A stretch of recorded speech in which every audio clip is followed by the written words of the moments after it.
thing I was messing around with. Welcome back to Answer Me Charlie, the second edition in this new series. Thank y'all so much for the awesome comments and questions that you sent in. I've cracked up at a couple of them. I'm excited to answer the one about teleporting to fictional worlds coming up. That's got more than one good answer. Actually, before I keep this guitar on the stand too long, I want to, for all the guitar nerds out there, that intro lick to the thing I just played, that's actually stealing a page from the book of Dusty Springfield's Son of a Preacher Man. The intro guitar lick to that record goes. It's the B string and the D string. Your pinky's on the B string on the 12th fret. Your ring finger's on the 12th fret of the D string. And you kind of pinch the strings, get your index finger and your middle finger on your right hand sliding into that, and simultaneously hit the fat E string with your thumb, and then come down and catch the other open E.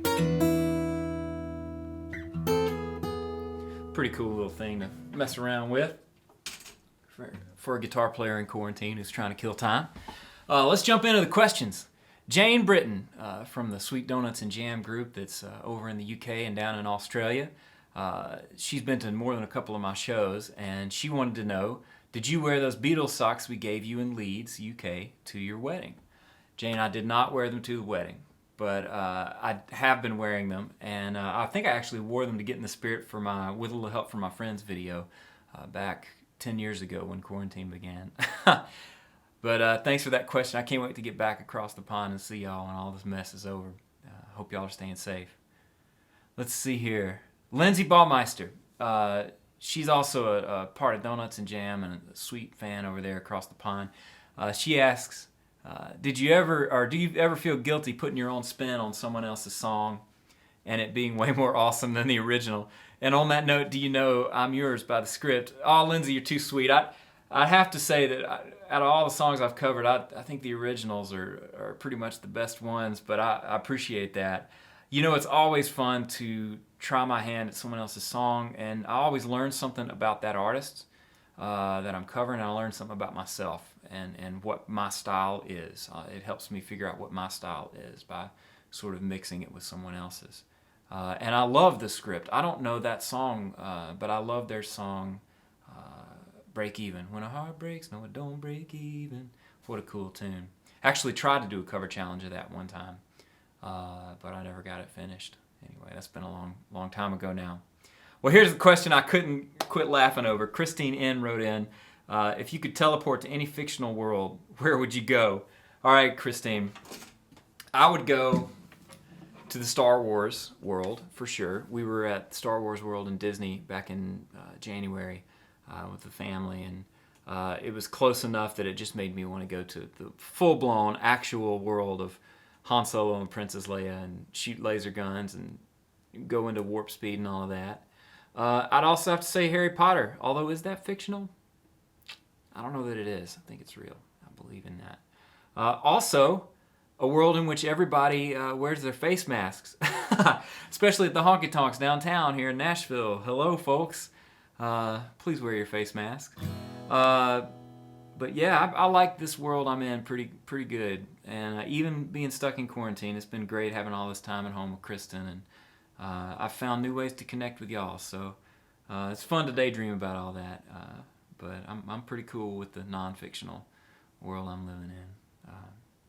Let's see what else folks wrote in. Mary Mansouri wrote in, are you writing any songs for the banjo? Oh, Mary, it's been a pretty long time since I've written with a banjo in my hands, or written specifically for a banjo to be an integral part of the song. But I've done it before, and maybe I should try doing it again. I usually just grab a guitar, or I sit in front of Pro Tools and cook up a little groove that I can play guitar to. I think it's just the way my brain works with music. My comfort zone is in my mind. I picture the guitar fretboard. That's how I sort of read the music in my mind and decipher it, as well as keys on a piano. I haven't practiced piano in probably 20 years, but it was my first instrument, and that's still kind of how I see music in the back of my mind. But it's good to grab a different instrument sometimes because it gets you out of your comfort zone. You make happy accidents, as Bob Ross would call it, and come out with something cool sometimes. Thanks for asking that.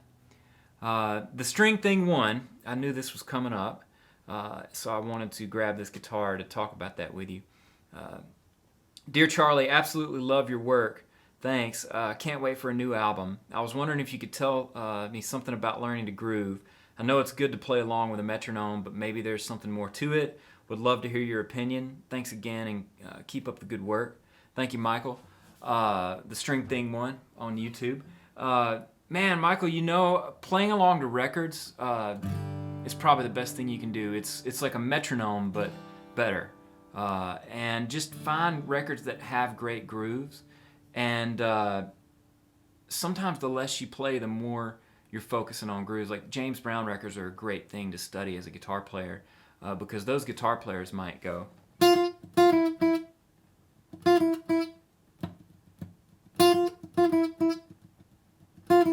For like 5-6 minutes, or like a.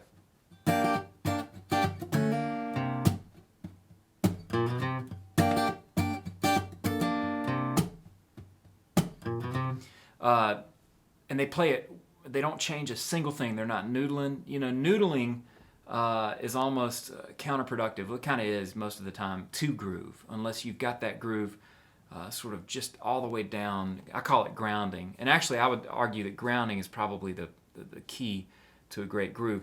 When you're playing guitar, you're not carrying your groove in your hands. You're not carrying it in your shoulders. It is rooted all the way down to the bottom of your feet. And the best grooves are that I've witnessed are people who you can see it on stage in the way a person's carrying themselves. Their rhythm is coming all the way up through the floor for them. So if you could just try to like get in that mindset when you're playing and play along to a record that has great groove. There was another question about that, about groove, that specifically asked about, let's see, hang on. Oh, that was Christine, actually, had asked about that as well, the fictional world question. Christine saying, any tips for graduating from learning other people's grooves to improvising your own? That's the thing. I think the groove is the groove, and we haven't really improved on it since, I think his name was Al Jackson, not Al Jackson, the drummer from Stax. He played on Al Green records. Oh, I'm going to have to look that up. But like, put on an Al Green record and listen to the drumming on that. That's just the groove is the groove. And how we play groove, it's not so much something that becomes our own, although it does, like Big Al Anderson plays in a group called the World Famous Headliners. Big Al has this sort of, I can't do it, but like that right there, that's like a standard. But Al Anderson, check him out. He NRBQ is one of his bands, but the World Famous Headliners too. And it's this sort of one foot is in the swung pocket and one foot is in the straight pocket. That's his own groove. But short of that, we're all sort of building upon the groove that just always existed. And usually you want to, for most grooves, either play on the beat or a little bit behind the beat. It's very rare unless you're in like a bluegrass world or something where getting ahead of the beat is a good thing. But just, again, it goes back to grounding and sensing it with your whole body. And trying to lock in and lock in with other people's grooves, which is a hard thing in quarantine because you're kind of stuck playing alone. But the best grooves are the grooves that you get 2-3 like-minded souls in a room and they all love the existing groove of the Al Green records or whatever. But they're coming at it from their own place, and there's this weird chemistry that takes place and it can't be replicated anywhere else. So the more you dig into the groove that already exists in the world, the more you're going to discover your groove, But in general, stay behind that beat. Not ahead of it, That's where pocket comes in. Anyway, let's see here. There was another guitar question here from Sam Chin. Sam asks, can you share the tuning you use for Heart of a Lonely Girl? A lot of us are spending too much time apart these days, and that song just fits. Well, thank you, Sam. I just went into the Heart of a Lonely Girl tuning. I took my A string and tuned it a whole step down to G.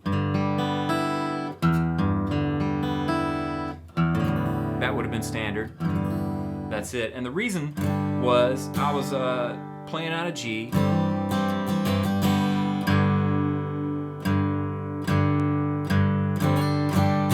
Trying to get that open ringing thing, you know.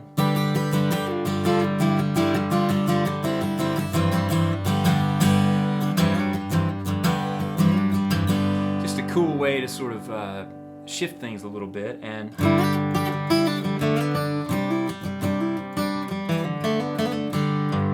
that lick came out and we wrote the song, me and my buddy Travis Howard. But it's a fun little thing to deal with if you're trying to break out of your steady routine. You can still get all your chords, your E minor there. You can still get your G. Just doubling that up. And you can get your D, or even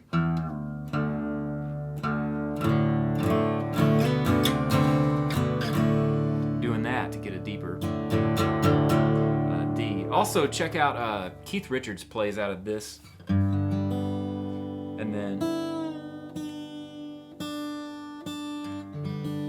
then he takes the E string off, and that's how he plays all those.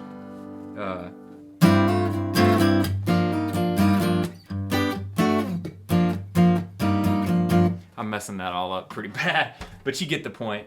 Anyway, little guitar question stuff there. All right, Janet Olin asks, answer me, Charlie, when an artist such as yourself has multiple guitars, how do you choose which one to play for certain songs? What makes one preferable, or is it simply a tuning situation? Also, it aggravates me that at performances people keep talking, not really paying attention to the artist. Do you hear that conversation? And if so, does it distract you? Oh, Janet, it does. I can hear it, everybody, and it can distract me. And some of y'all have maybe even seen me lose my temper on stage. But you know what? I've learned to mellow out about that. Because folks are just showing up to have a good time, and I think a big thing with people talking at shows, it really depends on context. You know, if you're at I was on the road with Vince Gill last year, and if you're at one of his shows in a nice theater, and he's pouring his heart out, telling the story behind a song, and then singing it, it might just be him and his guitar, it's important not to talk, you know. The point in that setting is to listen, you know, be leaning into what's happening on stage and let them take everybody to a place you can't go on your own. But hey, I also spent a lot of time on the road with Old Crow Medicine Show last year, and I remember we played one gig in a cave, and people are standing up, they're drinking beer, and I opened the show and then played the show as a part of Old Crow, and it was just me and a guitar, and it was tough because I could hear the crowd more than I could hear my own guitar playing, but I had to remember, like, people are here to drink beer, and they're getting ready to hear really boisterous, high-energy, old-time music, and they're here to stomp their feet and have fun with their friends, and that's fine too, you know. So it really goes into the expectations you have before you step out on stage. And then, you know, the fun side of the challenge with audiences talking is learning how to capture their attention. Because if you can get a talkative audience to come into your world and be quiet, you know you've won them over. And there are tricks that you can use to do that. Oddly enough, I found solo acoustic doesn't always work, but when it works, it's pretty magical. I just start to play more quietly. Instead of getting louder, I get quieter, and then people kind of get quieter so they can hear you. It's an interesting thing. But you were also asking about multiple guitars. You know, in the studio, finding the right guitar has to do with trying guitars, different picks, maybe playing with my fingers, and just kind of like Thomas Edison did with a filament until he found the right filament for the light bulb. He just kept trying stuff. And it's not always the same guitar. Sometimes it's the really dead strings on a cheap, not so great guitar that's perfect for a particular song, but all has to do with getting it on a microphone and seeing how that blends in with the rest of the band, and ultimately how it supports the song and the singer who's singing the song. But it's good to have different ones. This is a 12-fret Martin Sinker. It's a new guitar, but the body's a little bit longer than the other Sinker that I play, and that little bit of difference in the shape of the body makes all the difference in the way those guitars sound. The other Sinker, though, is my go-to when I'm on the road because it's a combination of tone, playability, it's the right size. This is a great guitar for the studio, but I don't want to take it out to a sweaty festival. It's been through enough already, and And it's also kind of chunky, you know, and like I like the thinner bodies to play live. So it really comes down to, it's like the right tool out of the toolbox for the job you need. There's nothing wrong with a hammer, but if you need to screw, the hammer and the wrench and the pliers, they're just not going to do the trick that a screwdriver does, you know. That's what different guitars are. Well, let's find one more question here before we get out of here. I appreciate y'all sending in the comments and questions, and please post below. And when I post the next one of these, I'll be sure to find all the good questions I can and answer them for you. This one is from Belarus 2005, and this is, I believe, Claire Reef from down in Australia. If there was one song from all time you wish you had written and recorded, what would it be? Claire, that answer's hard to come by, and it would change over time, but I honestly think I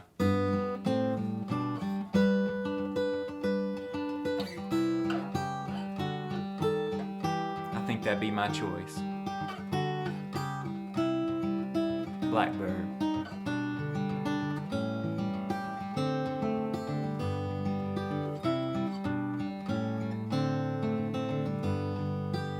I just think that's a perfect song in so many ways. I really wish I'd written that one and recorded it.